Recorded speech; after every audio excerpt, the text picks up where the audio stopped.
Hi, everybody, and welcome to OAESB's Self-Care in Difficult Times webinar series. Thank you for joining us today. My name is Kelly Becker. Pronouns are she, her, and hers, and I'm the Training and Technical Assistance Coordinator for the Ohio Alliance. As we begin today's webinar, I'd like to start by sharing a few announcements with you. The webinar will last approximately an hour, and we hope you'll join in and participate throughout the presentation. Please feel free to type in your questions and comments in the question box, and we'll do our best to address them several times throughout the presentation and at the end.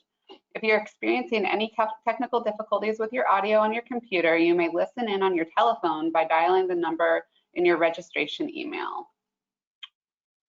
This webinar will be recorded, and you will receive an email link to the recording within 24 hours. It will also be posted on our website in the members section. Please feel free to share this with any others at your agency.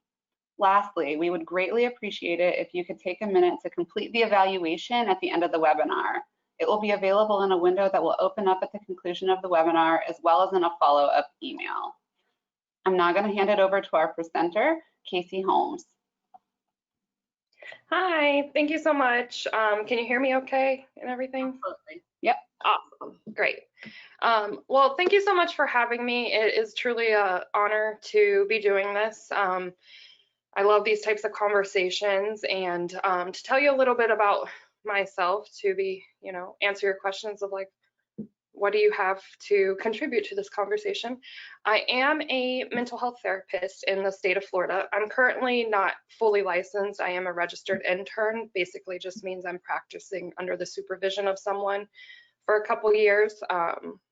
I have like about a year left of that, and then I can become licensed. But I am in the state of Florida, and I am certified in hypnosis, and I have a background in women's and gender studies, and then also, of course, my clinical mental health counseling degree.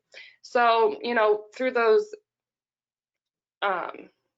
interdisciplinary approach to just life and education, I've come to really see self-care as not only a political act, but a form of healing. So I just wanted to start my presentation with this landing page of Black Lives Matter and the quote from Audre Lorde, because obviously during this time, we must center Black voices and Black people, and self-care was truly created by Audre Lorde, or popularized, I should say.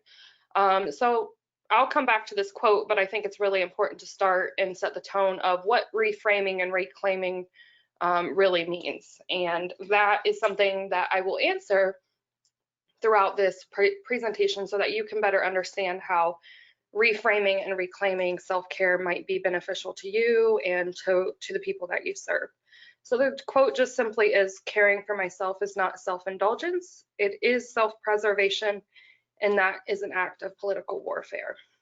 So we will come back to that, a little bit of history in regards to Audre Lorde, but the name of this segment is Reframing and Reclaiming, and my name is Kasie Holmes. So that is the basic information of that. I didn't really spend too much time on the PowerPoint because I kind of talk about this stuff all the time, and I'm a little quirky, so I will probably stumble on words and embarrass myself a couple times, but that's okay. I'm perfectly fine with it. So the PowerPoint is a little bit bare, but I hope that if you have any questions, or if you are a little confused about something I say, or maybe want a little bit more elaboration, feel free to let me know. But some of the objectives today will be reframing self-care for the individual self. So obviously we all have our own interpersonal hardships that we go through, regardless if we come from a place of privilege or oppression. And so in that context, it's important to define self-care for the self, because it is an individualized, unique journey. Everyone is unique, and everyone may need a different form of self-care. What serves me may not serve you. And I think, in today's society, we can get lost in the uniqueness of the individual selves because we're busy with, social media and comparing and competition. And then also, one of the next objectives would be reclaiming self-care on a collective level. And this basically is like navigating the commodification of self-care in a capitalistic society, and a white supremacist capitalistic society, especially since the quote comes from a Black lesbian woman. That is important to note, that it has been far removed from it. So, and actually repoliticizing self-care, because I think, and something I'll touch on later, is that, we see self-care as a marketing tactic now, and it's really not. It's a form of healing, and that's really what I want you to get out of this, is self-care is for healing you and healing the global community. And then lastly, and this probably will be an area that we can elaborate on together, or I would love to hear your input, is using the notions of reframing and reclaiming throughout the seasons of life and various crises. So with the quarantine and the pandemic and everything going on, and the police, the anti-police brutality protests going on, we can lose a sense of control. And people with anxiety, people in general with mental health, love the feeling of control. And when these foundations, get taken away from us abruptly, or change abruptly, or maybe we've never really had them, we can feel out of control. And so having the tools to be able to change with what's going on in your life interpersonally and on a collective level, so that you don't get lost in the thoughts and feelings, but you can actually, consciously choose your behaviors and feel better doing it, even if you might have some negative emotions about everything. Your emotions are completely valid. And then I also meant to piggyback off of, or I meant to start with the quote that today really is an important day on social media, with the Blackout Tuesday. So if you can participate in that, center Black voices and Black accounts and take their lead. I think that's something we can really do today. And I just wanted to mention that before I get off on another tangent. So to begin, what is reframing? It seems, simple, but in the mental health world, it is a cognitive therapeutic tool used to encourage seeing a situation, a person, a relationship from a different perspective. So it's simply to express words or a concept differently. I don't know why I put that in parentheses either. Check your PowerPoints before you submit them. But I like reframing because this is something I actually use with my clients about goals, achieving goals. A lot of times we have a very big goal and we get overwhelmed because we think we're supposed to achieve that goal by tomorrow. So we're constantly setting ourselves up for failure. But if we reframe the goal and maybe we ask ourselves, how can I work 5% more towards this? And then you build on that 5% every time you achieve it. So then you're setting yourself up for success by doing realistic, achievable goals and not getting lost in the overwhelming emotions of feeling, because that's when our fight or flight will kick in and we can avoid and run away, or we can, feel out of control. So that's how it's related to just in general, like a reframing can be used to achieve a goal. And so then we'll contextualize reframing into self-care in a moment. So the idea generally behind cognitive reframing is that our thoughts can lead to emotional, behavioral, and physical responses. So if we can influence our thoughts to be from a different perspective or from a positive one, we can influence our emotional, behavioral, and physical responses. And just to elaborate on this part a little bit, I really take a cognitive behavioral approach to therapy, just in a general sense. When you hear the word psychotherapy, that is, CBT is a form of that. Psychotherapy is Freud, the original, father of, pun intended, psychology. So the cognitive behavioral model takes the approach that thoughts lead to emotions, emotions lead to behavioral and physical reactions. So if our automatic thoughts are negative because we live in a very, our automatic responses, let me reiterate, our automatic responses are influenced by culture, by society, by the historical time we live in, the economy we live in, our life experiences, our interpersonal experiences. So with time, we learn a lot of automatic negative thoughts. So part of healing is unlearning those automatic negative thoughts. And that is simply cognitive reframing, seeing it from a different perspective and influencing in a way that it's from a positive perspective, because then it is a catalyst for the rest of your responses, your emotional, behavioral, and physical responses. And that's not to say that if you, change your thoughts that you're not going to have any negative emotions. That's just silly, because negative emotions are valid. But then we don't start the unconscious pattern of just going through life on autopilot, not processing our emotions. By reframing our thoughts, we encourage identifying our emotions and processing our emotions, which lead to healthy behaviors and physical responses. So I know that is a lot, but really that's the general basis of reframing, and why I think it's so important to self-care is follows. So how does reframing relate to self-care? A lot of times, self-care can just seem like a chore. It can seem like something that we have to make time for. It can seem like something we'll do after we do the dishes, after we put the kids to bed, after we take care of the dogs. But self-care is needed when we feel, it's needed routinely throughout our day, not just when we feel like we deserve it, because we deserve to care for ourselves all the time. So a few points, and if you think of any, feel free to put them in the question box, and honestly, feel free to interrupt me or I'll just keep rambling because I might not see it right away. So self-care, like I was saying, should benefit you. It is not a chore, but a moment of healing. And so then I think, I really love linguistics. I think the things we say are our thoughts in speech form.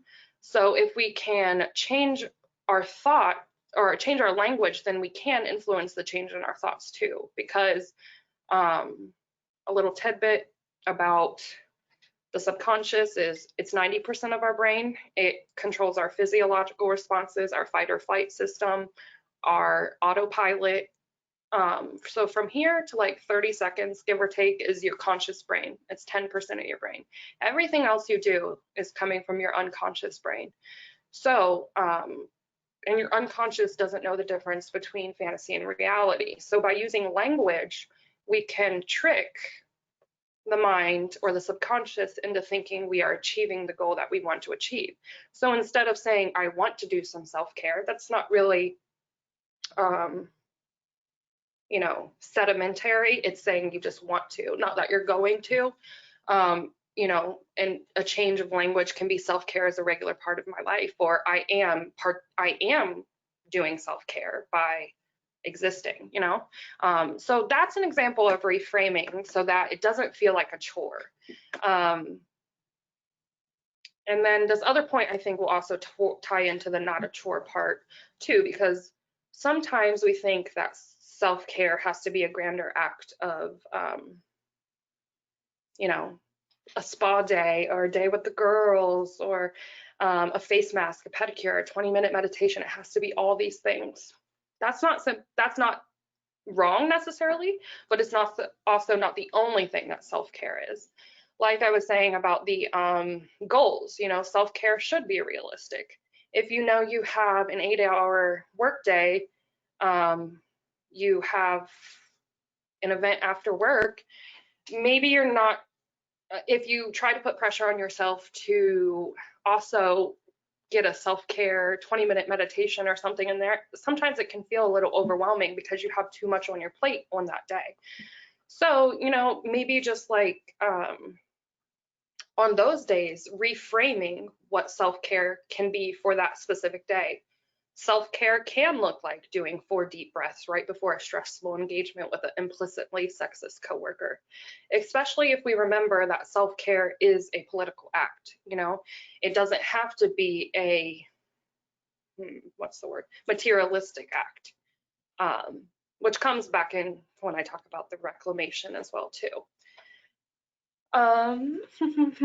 So as I'm talking about this, just really think about some of the self-care things that you do, and that's not wrong.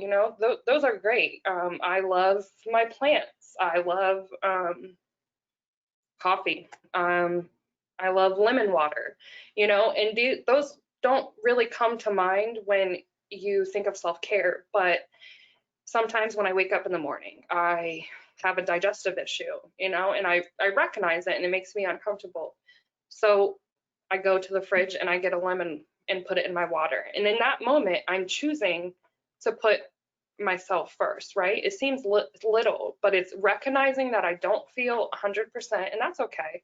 But trying to do something to make me maybe not feel better, but definitely not feel worse. Sometimes self-care and coping in general is enough to make you just feel not worse. And I think a lot of times people think self-care has to make them feel better, and that's not true. Especially sometimes, like today, you may just not feel better after all the self-care things you do, and that's okay too. And then I think also self-care can be a tool to shame and put the onus on the individual, and this relates to the capitalistic society. In a capitalistic society, the individual is seen just as a worker. They're not seen as valued unless they are a productive member to society. And something like self-care is seen as luxurious in a capitalistic society because it doesn't bring money. But actually, research shows that if we care about ourselves, we're actually better people. So it would make us better workers too. But and I know you all know this, especially with the work you do. So then it becomes something that, you're supposed to do because it has been co-opted by a capitalistic society. You are supposed to be responsible for taking care of yourself. And if you're not, then you are not a productive member to society because you are not working effective and efficiently. Those are very capitalistic terms and ideologies. But self-care is a radical act. So people might start like a way that to signify that shame was, are you taking care of yourself? It's implied that the onus is on you in that, rather than, a boss being like, hey, you look a little, I know you've been doing, or I don't want to say you look a little tired, that's a little insulting. I know you have been doing a lot for the company today. How about you take the rest of the day off? Especially if that boss noticed that that client or that employee is doing a lot right now or going through a lot right now. That can be all the difference that a person needs because the onus isn't on them. It's seen as a thing that they deserve and that they need to become, a productive member of society, for lack of a better term. So those are some of the ways that I thought about reframing self-care. And there's plenty of other ways, and I really thought of this. It kind of just aligned when I was on Twitter and somebody was dealing with a roommate and they were asking about how to deal and cope with cleaning up and doing the emotional labor and the actual labor of the household. They've done all the, the basic things that we do when we need to talk to a roommate, but these patterns keep happening. So I simply said, if you are not going to be able to win this battle with them, reframe and reclaim why you're doing the things you do. You are doing the things you do for the household because it is your space and because you like a clean space, not because their lack of doing it. Yes, that is a stressor and that reflects poorly on them. But you like a clean space and are doing it for you. And of course, this is when all other things are exhausted, because at the end of the day, people shouldn't take advantage of you either like that. But I was like reframe and reclaim, and that's how at the same time, I was trying to come up with a topic for this little webinar. So it kind of just fit in perfectly. And that's another example of like, just household work can be a form of self-care, but it can become a chore when we're not being supported in it. So sometimes to be able to reframe it and reclaim it is a weight off of our shoulders, and then we're not so we don't have so many negative emotions about doing it, because we're doing it for us, not the other person. We're doing it for us. Okay. And then to move over to reclaiming, and it's a little repetitive at this point because reframing and reclaiming are really similar, I guess. But as victim advocacy workers, I know a lot of you are, reclaiming might be something that you are very familiar with, because it is a therapeutic tool, especially used in sexual assault trauma therapy to encourage empowerment and healing. We know from research that when people feel empowered to make their choices, that they can heal, like truly, they can start to reclaim their selves and their sense of selves through these acts. So reclaiming is very powerful, especially to marginalized voices, especially to victims. So considering that in the context that self-care came from Audre Lorde, and to circle back, it originally came from Michael Foucault, who, let me just pull up this article. I just like this little synopsis of it. It says, although self-care, and you can see the link, and I'm also, doing my own self-care of trying to revive a croton plant. But it says, although self-care seems to be everywhere today, it hasn't always been this way. The roots of the current ideas about self-care are to be found in a book by the intellectual historian Michel Foucault. He's French, I think. In the third volume of the History of Sexuality. He examined how ancient Greeks pursued ideas about the care of the self. And then this idea took and that was in, I think the PowerPoint says 1970. I'll go back to it in a minute, but in the 1970s. And then in the 1980s, Audre Lorde took this idea to a new vitality and a burst of light, written after she had been diagnosed with cancer for a second time. Lorde talks about self-care as a radical political act. Caring for myself is not self-indulgent, she wrote, it is self-preservation, and that is an act of political warfare. Lorde's ideas about self-care were picked up by many in queer, feminist, and activist circles. So caring for yourself, and this is the point I want to, hone in on, caring for yourself became a way of preserving yourself in a world that was hostile to your identity, your community, and your way of life. And so, by definition, self-care was popularized and created by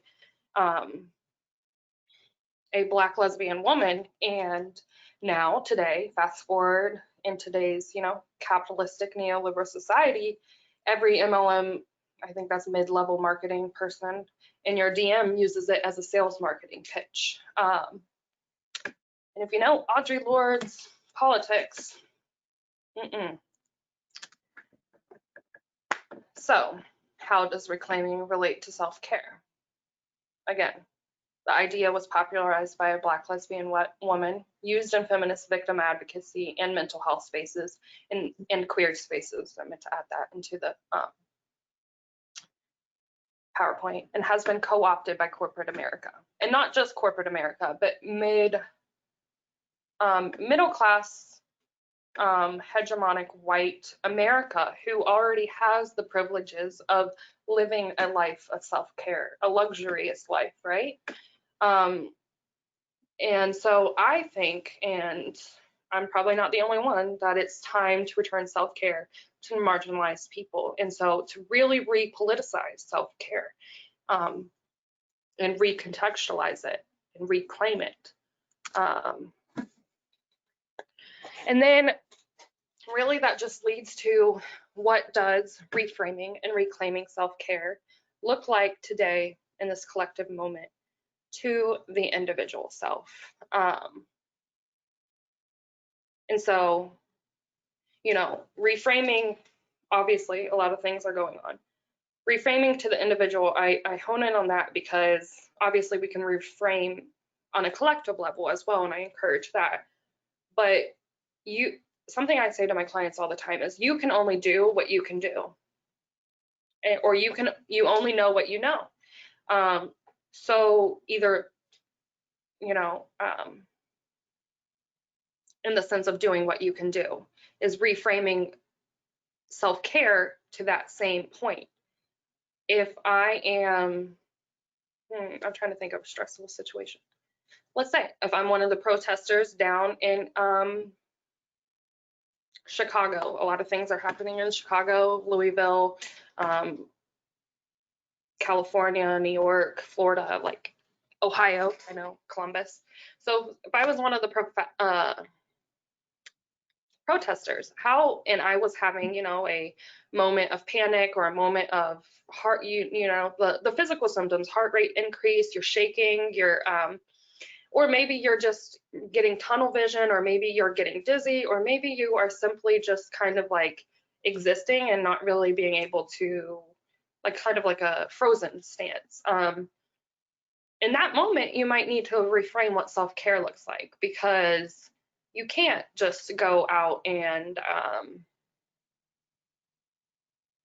have a spa day in that moment, you know, deep breaths. Or maybe it looks like finding a buddy. Maybe it looks like removing yourself from the situation until you know, can restore your nervous system. That's really why I keep referencing deep breaths too, is that it really, science shows that it really restores the nervous system. Because also there's part of you that wants to be in this collective moment and reclaim what self-preservation looks like, right? If we go back to that point of in a world that was hostile to your identity, your community, and your way of life, I completely, you know, understand and empathize with wanting to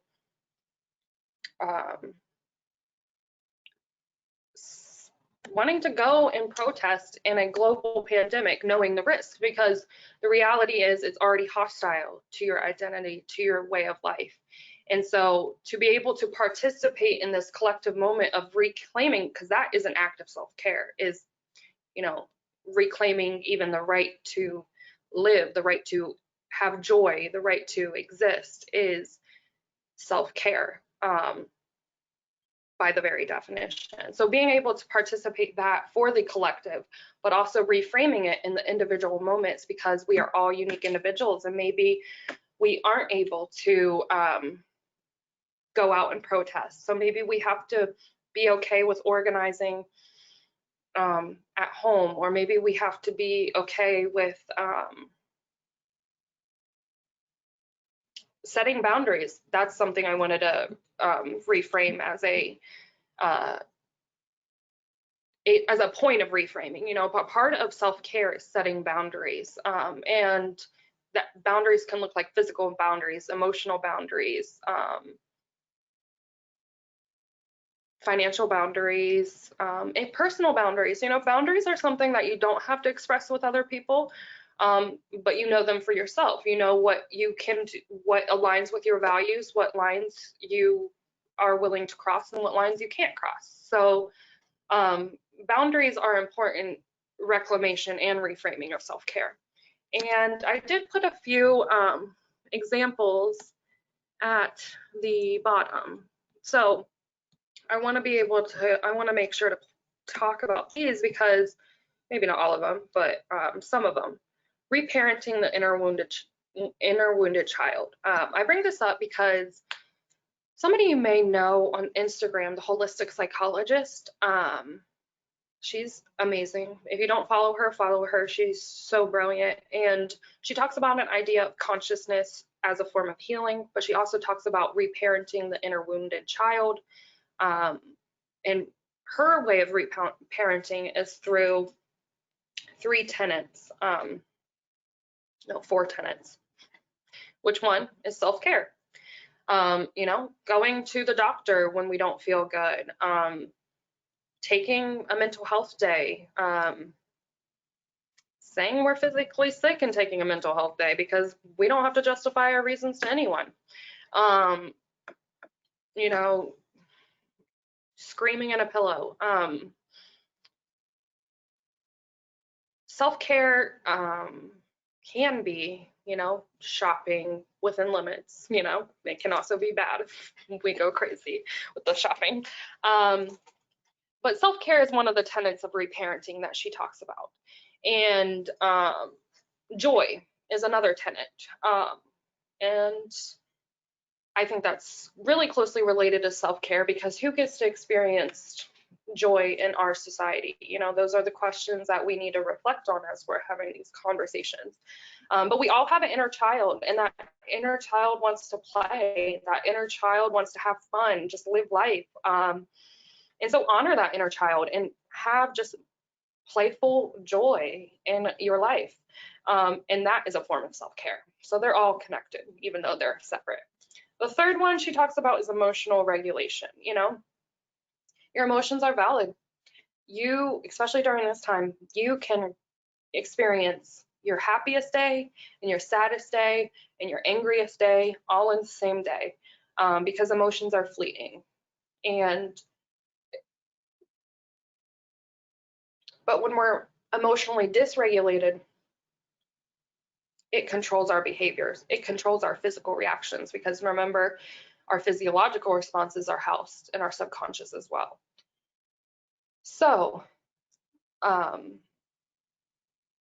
emotional regulation looks like healthily processing your emotions, recognizing you're annoyed, you're angry, but maybe not taking it out on your spouse, maybe not snapping at your children. It's okay if it happens, but then you feel guilty about it. Then, so then it starts the cycle of feeling bad about all the things that you're feeling, which again, valid, but so if we could nip it in the butt to where we healthily process our negative feelings, identify our negative feelings, feel the negative feelings, and then let them go, then we can consciously choose our behaviors and physical reactions. And then the fourth tenet of reparenting that she talks about is discipline. I'm sorry, my dogs are licking. Okay. Thought they were going to be good this whole webinar. But discipline, not in the punitive sense, that has a very negative connotation to it. But when you say you're going to do something, you hold yourself accountable. If you say you're going to do some stretches today to relieve some tension in your body, then you do those stretches, even if it's only 2 minutes of stretching. Because when you do that, you are telling yourself that you're a person that you can trust, that you have self-control, and you're a person of your word, and that builds confidence. And when we have confidence, that catapults to being confident in our decision making, being confident in ourselves, being confident in taking those self-care moments. So I'm really big on reparenting, and why the language of reparenting is because she, I think her name is Dr. Laura Para, but I'm going to call her the holistic psychologist, so I don't mess it up. But the holistic psychologist defines reparenting as very critical to healing these unconscious wounds and unconscious patterns, because our subconscious is really created in our childhood. Obviously, it's continuously recreated, or it's always continuously consuming our experiences, our memories, our information we're receiving, but it is created, the foundations of it, in our childhood. So she talks a lot about overlooked childhood trauma. I have resources. I meant to add them, but I didn't know how far I would go into reparenting, so I didn't want to add them preemptively. But in a moment, at the end of the slide, you'll see my email. So if you want these resources from her, just email me and I'll send them over, because, or you can just Google her as well, because they're like the first articles that come up when you Google the holistic psychologist reparenting. But she talks about overlooked childhood traumas. And a lot of times when we think of trauma, especially when we deal with sexual assault trauma, we tend to think only of big traumas, you know, and I know you guys do a great job of, you know, destigmatizing that general assumption. But even within ourselves, we do it, you know. I always ask my clients, are there any traumas you experienced in the first intake session? And then I can tell you by the 5th intake session, they're telling me, oh, I guess I did experience this trauma, because we've redefined trauma. How the holistic psychologist defines trauma is anytime we abandon our authentic self. When we're children, we don't really have a lot of choice in honoring our authentic self, or maybe we don't cognitively know our authentic self, because, you know, those are during the most impressionable cognitive development phases of our life. So something like one of the ones she talks about that maybe many of you might relate to is a parent's keeping. You know, you see your mom and dad fighting at home, but when you go out to the basketball game, they're all hugs and kisses, and that's okay, obviously, every now and again, because people do fight and then they make up and they're okay in public.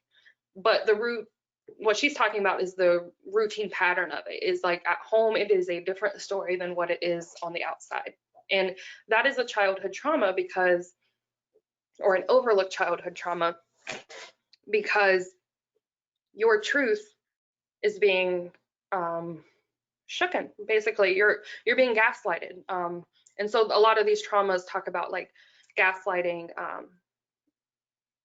and those subtle, I hate using that verbiage because it is insidious. It's really what it is, because these wounds stay with us until adulthood, until we consciously recognize, hey, I'm starting to only date people who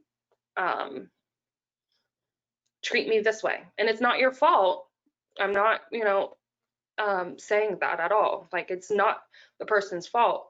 But until you have that conscious realization of these patterns, you're going to keep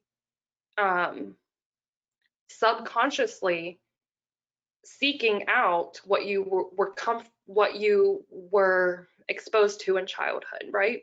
So, and then you abandon your authentic self in adulthood because it's not in alignment with who you are. And that is a trauma in itself. So that's why reparenting is so important. The one basic way I explain it to my clients is, if you're not even your child, if a kid came up to you with a wound on its knee, you would tend to it. You would take care of it. You would, if you had a wound on your knee, you would take care of it. But when we have these wounds that are silent, we don't tend to it. We don't nurture it. We don't parent it in the way that we needed it to be parented. So that's really how reparenting and self-care relate. And then these other points, and that is the process of reframing and reclaiming, the act of reparenting. And I think the significant prefix of re is important to stress, is that it's a continual process. It's always going, reclaiming, reparenting, reframing, you know, because then you are able to deal with whatever life throws at you. You're ready, you have the tools in your toolbox to change, because that is a continual process. And some other forms of reframing and reclaiming self-care can look like returning to the present moment through breath work and mindfulness. It sounds like a lot of work, but simply 4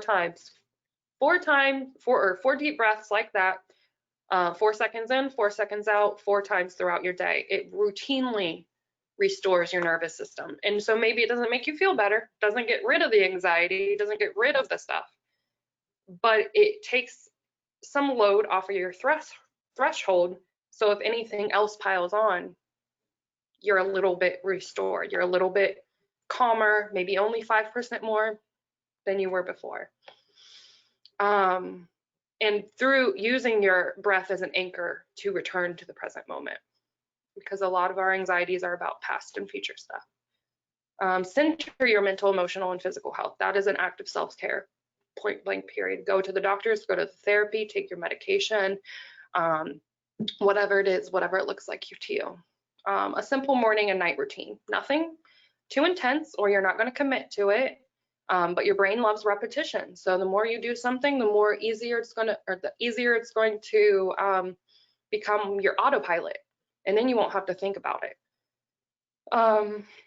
Showing appreciation to yourself through positive affirmations, showing appreciation to a friend because they deserve it. You know, these are acts of kindness, and kindness fills the heart up. Centering Black people and people of color, centering Black, Indigenous, and people of color organizations and communities is an act of reclaiming self-care because we are centering these voices. Choosing you, as simple as it is, you know, choosing you. Doing random acts of kindness, donating to a grassroots cause, nourishing our body with the nutrients and foods with the oh my gosh, that's supposed to say without the shame and guilt removed. Oh, okay. I thought it said without the shame and guilt. With the shame and guilt removed.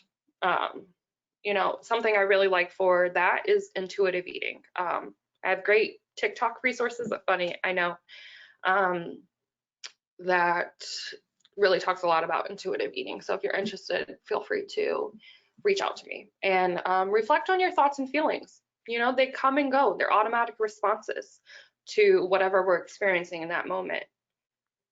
So reflect on them, be okay with them, sit with them, even if they're uncomfortable. Get comfortable with the uncomfortable, and then consciously choose your behaviors.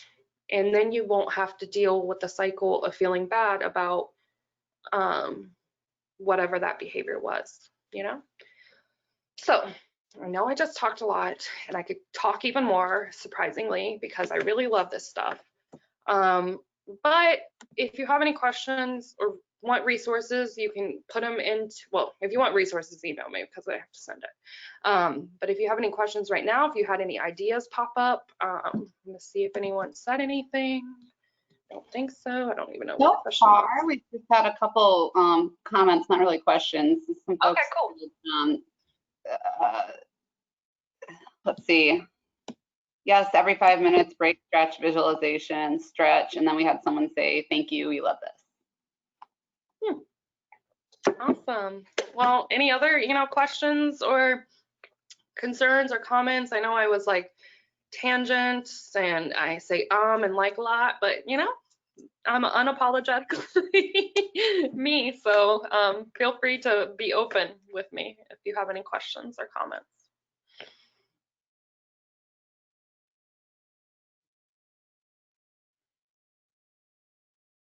Had someone say, thank you for centering Black and people of color in this and not just making it an add-on. This is needed. Absolutely. This is what I really, you know, believe in. And this is what, you know, radical self-care looks like. Not only, you know, centering yourself, but centering the collective people and centering marginalized people, because they are the ones who are hurting the most right now and they need to be heard and uplifted. So absolutely. Anytime I have a platform, I'm going to use it.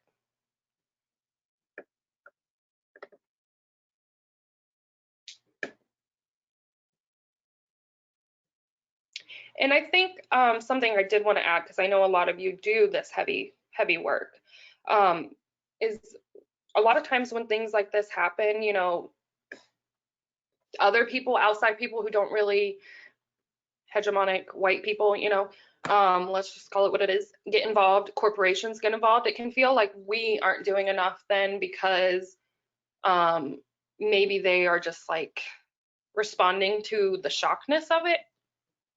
But I'm here to tell you, you're doing enough, especially if you're Black, a person of color, LGBTQ, you are doing enough just by existing and surviving. So, and then as victim advocacies, as people, even admin people that are the staffers of these victim advocacy and mental health spaces, they receive a lot of, angry clients and stuff as well. They take a lot of emotional burdens on too. So you, even if you don't work directly with clients, work directly with victims, you are exposed to this stuff all the time. You are doing enough by just going to work and showing up and also elevating voices. So, going home and taking care of yourself at the end of the day is a political act of self-care. And I know that sometimes I even need to hear that I'm doing enough. So I want to tell you all that you are doing enough. Get another comment. I also am always left thinking about how to do self-care and balance that with my responsibility as a white person to show up. I do not want to take up that space right now, but later could you send some resources or thoughts on seeking that balance? Absolutely. Just email me so that I have your email and we can engage in that conversation, because I think that's an actual, that's something that is an honest thing. And just to put it briefly, just to address it, but feel free to email me, seriously. I do want to talk more about that. Just to address it a little bit, is your feelings of exhaustion and stuff are valid. And, sometimes we can get lost in that and we can experience guilt. And I always bring up guilt when I'm talking to women or empathetic people, non-binary people that are very empathetic, because we have been socialized to, care about others more than we care about ourselves. I forgot where I was going with that. Oh my gosh. Wow. I think it's gone. If anyone, do you remember what I was saying? Oh, okay. So sometimes we get lost in the feeling of guilt. And that's a primary feeling, I think, that we were taught throughout our socialization as women, as people who are perceived as femme. And so then we repeat that negative pattern anytime it's our go-to coping mechanism is feeling guilt. In the context of, doing this work and having white guilt, your guilt is valid in the sense that maybe you don't know what you don't know. So you self-reflect, you journal, you engage in the material, you process your feelings. But the white guilt is not what you speak on, right? Like, because in that moment it decenters the plight of Black people in this historical context. So you feel the feelings and then you get to work. And it doesn't have to be literal get to work. It can be, you consciously choose your behaviors. Okay, so then you can donate, then you can uplift voices, you can do X, Y, and Z. A perfect example is the other day I bought 2 books off of Amazon, and I know all the bad things about Amazon, but in that moment I could have made a better decision to buy from Black-owned local businesses, bookstores that are hurting because of COVID and just in general. And Amazon is profiting a lot during this time. I recognized it. I was like, okay, I didn't know what I didn't know, even though I kind of knew it. I just forgot. And now I'm going to do better. So for the 3 remaining books that I want to buy, I'm going to buy from, local bookstores. We don't get lost in the guilt of it. We just do better. But yeah, definitely feel, and I think, guilt is something that very empathetic people feel, but in the context of Black Lives Matter, in the context of racial injustice, it can look like recentering whiteness when that's what we don't want to do. Thank you. We did have another comment. Someone said, right on about being playful. I like coloring. I'm looking for a real kaleidoscope. I find it beneficial to role play, whether a group like a Renaissance fair or privately, as in 2 dolls expressing your feelings. Big you and little you, cheesy, but it works. Yeah, I like that. I actually have a client who's in the LARP community, and if you don't know, it's live action role playing. And I didn't know about it until this client like really is really involved in it. And it's, so I can see how playfulness that would be even on a smaller level. Awesome. That's great. I like that. I love playing, so I'm here for it.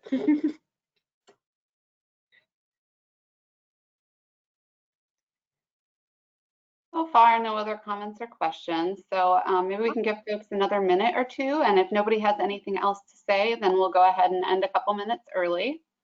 Awesome. While we're waiting to see if anyone else responds, I just want to personally tell you thank you so much for your willingness to do this. I know I learned a lot from you, found this incredibly beneficial, so we greatly appreciate you. Awesome. I appreciate you and the work you're doing, and know that you always have an advocate with me because you guys do awesome work. Thank you so much. All right, I still haven't seen anything come in, so we're going to go ahead and end today. Thank you everyone for participating, and please remember to fill out the evaluation at the conclusion of this webinar. We really do take your feedback and look for ways that we can improve. So thank you again, everyone, and have a great day. Bye. Thank you.